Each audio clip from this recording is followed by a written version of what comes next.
Hello all, నిన్న day 1 యాక్టివిటీకి అయితే చాలా మంచి రెస్పాన్స్ వచ్చింది. వీడియో పెట్టిన 1 అవర్ లోపే అరౌండ్ 8 మెంబర్స్ నాకు మెసేజ్ చేశారనమాట. నేను బేబీతో యాక్టివిటీ చేయించాము, చాలా బాగా ఎంజాయ్ చేశారని. కొంతమంది చిన్న ఫొటోస్ అండ్ క్లిప్స్ కూడా పంపించారు. నేను అవి ఇన్స్టాగ్రామ్లో కూడా షేర్ చేసి వాళ్ళని ట్యాగ్ కూడా చేశాను. థ్యాంక్ యూ సో మచ్ అండి ఈ యాక్టివిటీలో పార్టిసిపేట్ చేస్తున్నందుకు. కొంతమంది ఇన్స్టాగ్రామ్ లేదు మేము బట్ బేబీతో చేయించామని కమెంట్ కూడా చేశారు. ఇట్స్ ఓకే, ఇన్స్టాగ్రామ్ లేకపోయినా పర్లేదు, మన మెయిన్ మోటో బేబీతో యాక్టివిటీ చేయించడమే.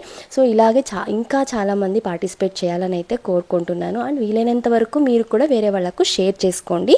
అండ్ నేను ఇక్కడ ఒక చిన్న అప్డేట్ అండి, మన ఇన్స్టాగ్రామ్ అకౌంట్లో మీరు పంపించే ఫొటోస్ ఆర్ వీడియోస్ని మన హైలైట్స్లో అంటే 30 days యాక్టివిటీ అని చెప్పి ఒక హైలైట్ క్రియేట్ చేశాను. అందులో మీరు పంపించే అన్నీ కూడా నేను డైలీ యాడ్ చేసి మిమ్మల్ని ట్యాగ్ చేస్తాను. ఇన్ కేస్ మీ దగ్గర మీ baby activity related photos or videos miss అయినా కూడా లైఫ్ టైంలో ఎప్పుడైనా సరే మీరు మన అకౌంట్లో వచ్చి 30 days యాక్టివిటీ హైలైట్లో మీ బేబీ యాక్టివిటీని అయితే చూసుకోవచ్చు. ఇది ఒకలాంటి మెమరీ లాగా ఉండిపోతుంది. అండ్ నేను ఇవాటి నుంచి కూడా డైలీ ముగ్గురిని అంటే యాక్టివిటీ చేశామని నాకు కమెంట్ చేసిన ఆర్ నాకు ఫొటోస్ పంపించి వీడియోస్ పంపించిన వాళ్ళలో ముగ్గురికైతే షౌట్అవుట్ చేద్దాం అనుకుంటున్నాను ఛానల్లో. సో దట్ ఒకలాగా మోటివేటింగ్గా అండ్ ఇంట్రెస్ట్ కూడా వస్తుంది, వేరే వాళ్ళకు కూడా చేపియాలి అని చెప్పేసి ఒక చిన్న మోటివేటింగ్గా ఉంటుందని అయితే. సో ఇవాళ వచ్చేసి అలా నాకు నిన్న ఫొటోస్ వీడియోస్ పంపించిన వాళ్ళల్లో శివ గారు, శ్వేత గారు అండ్ కావ్య గారు, thank you so much for your interest. ఇవాళ డే 2 యాక్టివిటీస్ వచ్చేసి ఓవరాల్గా బాల్ గేమ్స్ అని టోటల్గా 5 యాక్టివిటీస్ చూపిస్తాను. ఇందులో ఇనిషియల్ లెవెల్ నుంచి డిఫికల్టీ లెవెల్ వరకు ఉంటాయి యాక్టివిటీస్ అయితే. సో ఇవన్నీ యాక్టివిటీస్కి యాక్చువల్గా టేబుల్ ఉంటే చాలు సరిపోతుంది. నా దగ్గర లెవెల్గా ఉండే టేబుల్ లేదు. సో నేను ఈ టేబుల్కి ప్లాంక్ ఉంది నా దగ్గర. ఈ ప్లాంక్కి నేను ఇలా కప్స్ తీసుకొని వైట్ సెల్లఫిన్ టేప్ లేకపోతే నా దగ్గర బ్రౌన్ ప్యాకింగ్ టేప్ ఉంది. So brown packing tape use చేస్తున్నాను. మీరు ఏదైనా పర్లేదు యూస్ చేసి ఇలా కప్స్ని స్టిక్ చేసేసేయండి. మీ దగ్గర ఒకవేళ టేబుల్ కూడా లేదు అంటే ఏదైనా పెద్దగా ఉన్న బౌల్కి ఇలా ప్లాంక్ని కూడా సెటప్ చేసుకోవచ్చు. మనకు జస్ట్ యాక్టివిటీ ఎలా చేయాలో తెలిస్తే చాలు, మన దగ్గర రిసోర్స్ని యూస్ చేసుకొని అయితే యాక్టివిటీ చేపించచ్చు.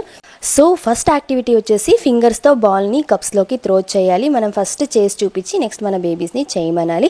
ఓవరాల్గా ఇవాళ చేపించబోయే అన్ని యాక్టివిటీస్ ద్వారా బేబీ హ్యాండ్ ఐ కోఆర్డినేషన్ పెరుగుతుంది, వాళ్ళలో కాన్సన్ట్రేషన్ అండ్ ఇంట్రెస్ట్ పెరుగుతుంది, వాళ్ళలో ప్రాబ్లమ్ సాల్వింగ్ ఎబిలిటీ డెవలప్ అవుతుంది, అలాగే ఫింగర్ మజిల్స్ అన్నీ కూడా స్ట్రాంగ్ అవుతాయి. ఓవరాల్గా బేబీ బ్రెయిన్ డెవలప్మెంట్కి ఎంతగానో హెల్ప్ అవుతుంది. అండ్ నేను ఫైనల్గా లాస్ట్లో బాల్ బ్లోయింగ్ యాక్టివిటీ కూడా చేయించాను. ఇది యాక్చువల్గా 2.5 years పైన పిల్లలకి. అండ్ ఒకవేళ ఎవరికైనా స్పీచ్ డిలే ఉంది పిల్లల్లో అని అబ్జర్వ్ చేసినట్లయితే మీరు 1.5 year నుంచి కూడా బేబీతో చేపించచ్చు. కాకపోతే మనం కూడా హెల్ప్ చేయడం వల్ల బ్లో చేయడానికి బేబీస్ వాళ్ళ మ్యాక్సిమం బ్లో చేస్తారు. దీనివల్ల ఓవరాల్ డెవలప్మెంట్ అయితే ఉంటుంది, స్పీచ్ డెవలప్మెంట్కి ఎంతగానో హెల్ప్ అవుతుంది. మోర్ ఓవర్ ఈ యాక్టివిటీస్ ద్వారా పిల్లలు చాలా ఎంజాయ్ చేస్తారు, మంచి ఫన్ఫుల్గా అయితే ఉంటాయి. ఇలా ఒక సెటప్తో ఇలా మినిమం 3 to 4 యాక్టివిటీస్ చేయడం వల్ల వాళ్ళని మోర్ దాన్ 2 hours అయితే ఎంగేజ్ చేయొచ్చు. సెకండ్ యాక్టివిటీ వచ్చేసి మనము కప్స్ని పేస్ట్ చేయడానికి ఏ టేప్ అయితే యూస్ చేస్తామో దాన్ని యూస్ చేసుకొని ఇలా ఎలాగో మధ్యలో హోల్ ఉంటుంది కాబట్టి దానిలో బాల్ని పెట్టి ఇలా కప్స్లోకి ట్రాన్స్ఫర్ చేయడం అనమాట. బేబీస్ ఈ యాక్టివిటీని చాలా ఎంజాయ్ చేస్తారు. అండ్ ఆల్రెడీ మనం ఎలాగో యాక్టివిటీ కోసం ఈ టేప్ అయితే యూస్ చేసి ఉంటాం కాబట్టి మనకు యాక్టివిటీ చేయడానికి చాలా ఈజీ అయిపోతుంది. మోర్ ఓవర్ ఈ యాక్టివిటీస్లో బెనిఫిట్ ఏమి అంటే మన సూపర్విజన్ లేకపోయినా మనం జస్ట్ ఒకసారి చూపిస్తే బేబీసే దీంట్లో మోర్ దాన్ 2 hours అయితే ఎంగేజ్ అవుతారు. స్క్రీన్ టైం అవసరం లేకుండా వాళ్ళని ఇలా ఫన్ఫుల్ యాక్టివిటీస్లో ఎంగేజ్ చేయొచ్చు. వాళ్ళు ఎంజాయ్ చేస్తారు అండ్ వాళ్ళ బ్రెయిన్ డెవలప్మెంట్కి హెల్ప్ అవుతుంది. అండ్ మనకు కూడా ఏదైనా వేరే వర్క్ కూడా చేసుకోవచ్చు ఇంట్లో. సో నెక్స్ట్ యాక్టివిటీ వచ్చేసి ఇలా కప్తో బాల్ని త్రో చేయడం అనమాట. నేనైతే ఇక్కడ సైజ్ సార్టింగ్ కప్ యూస్ చేస్తున్నాను. మీ దగ్గర సైజ్ సార్టింగ్ కప్ లేకపోయినా ఏ కప్ అయినా పర్లేదు, మనం యాక్టివిటీకి యూస్ చేసే పేపర్ కప్ ఆ ఇంట్లో ఉన్న నార్మల్ కప్స్ అయినా కూడా పర్లేదు. దాంతో ఇలా బాల్ని తీసుకువెళ్ళి కప్స్లోకి వేయాలన్నమాట. దీనివల్ల వాళ్ళలో ప్రాబ్లమ్ సాల్వింగ్ ఎబిలిటీ చాలా డెవలప్ అవుతుంది, కాన్సన్ట్రేషన్ కూడా చాలా డెవలప్ అవుతుంది. మోరోవర్ వాళ్ళు కప్స్ వేసేటప్పుడు ఇనిషియల్గా కొన్ని కింద పడిపోతుంటాయి, మనం వాళ్ళని ఎంకరేజ్ చేయాలన్నమాట. ఇట్స్ ఓకే, ఇలా జరుగుతూ ఉంటుంది. వాళ్ళు కప్లోకి వేసేంతవరకు కూడా వాళ్ళని చీరప్ చేస్తూనే ఉండాలి. వన్స్ వాళ్ళు కప్లోకి వేసిన తర్వాత మనం వాళ్ళని అప్రిషియేట్ చేయాలి. అప్రిసియేషన్ అనేది ఇక్కడ మేజర్గా కీ. సో ఇనిషియల్గా బేబీస్ వేయలేరనమాట.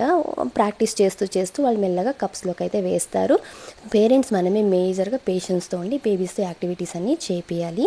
వన్స్ వాళ్ళు ఒకసారి అలవాటు పడ్డాక మీ హెల్ప్ అవసరం లేదు, వాళ్ళే ఆడుకుంటూ ఉంటారు. నెక్స్ట్ యాక్టివిటీ వచ్చేసి సేమ్ అదే కప్ని యూస్ చేసుకొని ఇలా పైన బాల్ని హోల్డ్ చేసి తీసుకెళ్ళి కప్స్లోకి ట్రాన్స్ఫర్ చేయాలి. ఇది కూడా చాలా బాగుంటుంది యాక్టివిటీ. బట్ ఇనిషియల్లీ కొంచెం డిఫికల్టీ బికాజ్ పిల్లలు అంత ఫాస్ట్గా వేయలేరనమాట కప్లోకి. పర్వాలేదు, మనం ఓపిక్గా వాళ్ళకి ప్రాక్టీస్ చేపియాలి అంతే. ఈ యాక్టివిటీ వల్ల వాళ్ళలో ప్రాబ్లమ్ సాల్వింగ్ స్కిల్స్ డెవలప్ అవుతాయి, అలాగే ఐ హ్యాండ్ కోఆర్డినేషన్ పెరుగుతుంది and interest and concentration develop అవుతాయి. ఓవరాల్గా బేబీ చాలా ఎంజాయ్ చేస్తారు ఈ యాక్టివిటీని. ఇవన్నీ చూసే మనకు చాలా సింపుల్గా ఉంటాయి, బట్ బేబీస్కి డిఫికల్టీ అండ్ వాళ్ళు చాలా ఎంజాయ్ చేస్తారు. బ్రెయిన్ డెవలప్మెంట్కి హెల్ప్ అవుతుంది.